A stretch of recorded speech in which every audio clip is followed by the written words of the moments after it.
Hi everybody, today I'm going to teach you how to make a traditional Syrian dish. This is a meat in a yogurt sauce.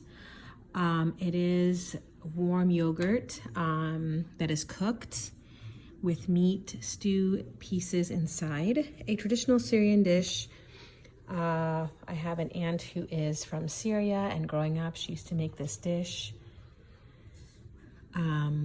the way that her family made it, so that was passed down to me, and I wanted to show you guys how we make this amazing dish. It's called Shakriya. So the first thing I'm going to do is cook up this roast. I'm going to cut it into chunks about 1/2 inch to 1 inch thick and put them in my Instapot in order to cook. The roast into pieces about this thick right there. Okay, put in my Instapot.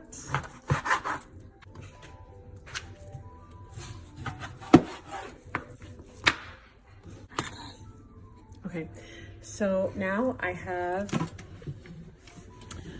cut up my roast into about 1 inch pieces or so. And now I'm going to get an onion, chop up an onion. I will fill up my Instapot and start the meat cooking. It's half the onion. Now I'm going to add some water up to the max line. Okay, I've added water to my Instapot. And now I'm going to close it up. And I'm going to put it on meat and stew.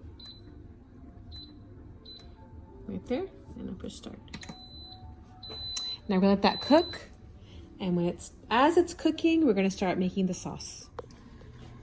All right, so now I'm gonna make the yogurt sauce for the dish that I'm making, the shakriya. So you're gonna need some plain yogurt, not Greek yogurt, but just some plain yogurt. I have Mountain High brand here, which I really like. You're gonna need some cornstarch. I'm using 2 eggs because I'm making a pretty good amount of this recipe because I do have a large family, but if you're making a normal amount, like normal people, you would just use 1 egg. I am going to use this whole tub of yogurt for this, but if you are cooking this for just 4 to 5 people, I'd probably use half of this. So what I'm gonna do, again, because I learned this recipe from my aunt who grew up in Syria many years ago. I just learned from her. There's no cookbook, there's no recipe out there. I just kind of followed what she did. We follow without question. So she would take the yogurt and she actually would strain it through a fine strainer. And I'm assuming that is done because you want to make the yogurt really smooth without any kind of clumps or anything.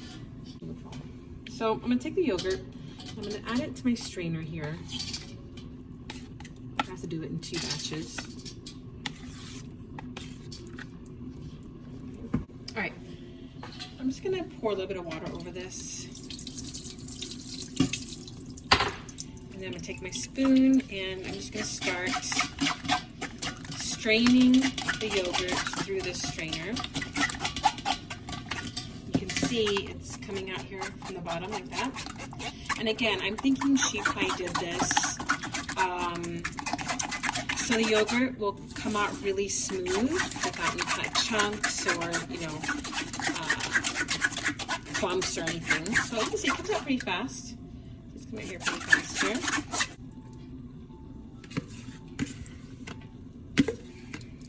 So again, I'm using this Mountain High brand. It is 64 ounces. If you're cooking for a smaller group, smaller family, a 32 ounce would be just fine. Again, I'm going to just add some water on top of this, thin it out a little bit, and with the spoon.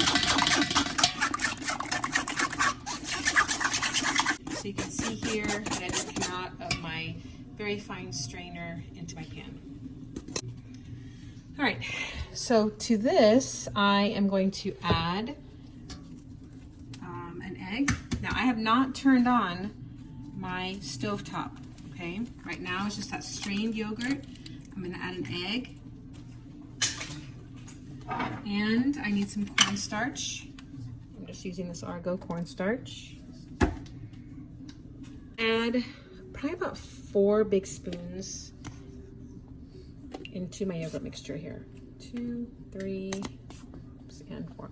Because this stew or this sauce is going to be, it's not going to be very thin in consistency. You want it to be a little bit thicker. So that's what the cornstarch is going to do. Now, with my hand mixer, I'm going to start mixing all this together. Once it's all incorporated, I will turn on my stovetop to low. All right, so everything's incorporated very nicely into my yogurt sauce here. Let that warm up a little bit more. I'm never gonna let it get to any kind of a boil, but it might just simmer a little bit, which is fine. It's going to thicken up. I used my hand mixer to incorporate everything really well. I have upped my temperature to about medium. And so now it's just going to continue to warm up. All right, so now my yogurt is ready. It has thickened up very nicely. That's what it looks like. Now I'm waiting for the meat to finish cooking so I can add in the meat broth into this, and that'll help thin out a little bit. I'll put it back on the stove just to incorporate. At the end, I will add the meat into this as well, and it will be ready. See, it's nice and smooth. That's exactly what it should look like. I did take it off the stove as I'm waiting for the meat to finish cooking. Now, my stew meat is all cooked with the onion, so now I'm going to add that to the yogurt. I have strained out the meat right now. For now, I will add that in later. All right, here's what we're looking like. It's almost done. It's thickened up pretty nicely. I'm gonna let it just kind of simmer for a couple more minutes, but I can feel that it is exactly the consistency that I'm wanting it to be. I did add some salt and pepper to taste. I probably added for this big pot about 2 tablespoons of salt, about 2 teaspoons of pepper. It is almost done. You can kind of see here how the yogurt kind of stays in the back of the spoon here. Kind of tells me the thickness of it and what we're dealing with here. So it's looking perfect. Once it comes to a little more of a simmer, then I'm going to add the meat pieces back into it. All right, and here it is, all done and plated. This is our yogurt sauce with meat chunks inside. I know traditionally we all think of yogurt as just eating it cold, but this is going to be warm and it's going to be so delicious. It's very much comfort food. On the side will go this burl or cracked wheat side dish instead of rice. Some people do have rice with this, but this kind of is a different kind of side dish to have with it. It's really tasty, kind of like a nutty flavor, really delicious, and a side dish that I imagine you can serve really with any dish that you like. Enjoy.